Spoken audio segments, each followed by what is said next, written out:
Thai na ya liu niu maniu lan ra bolat bam se niu tingwang gu pamalan thiu mak bo gu khai pi khai bo pumtan nai Charawang-lunlung gu tienkam dong si ndelo maksai what are God's works of providence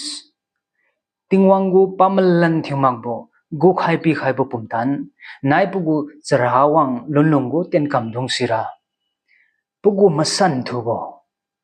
pa ning ting khadi pa ni dam khai bo bensiam tu ma juak jiu peliu gu tienkam hi na ri ga mawang jiu bambosi hai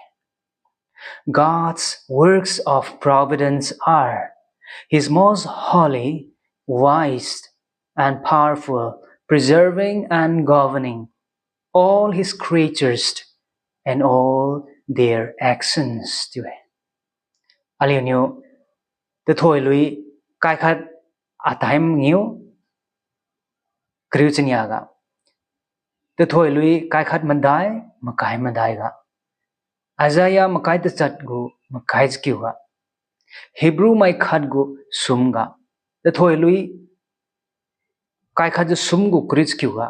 khadi Matthew kriu gu makai skiu gu su samri khat ga thang se ali ne ken na sai ngau ne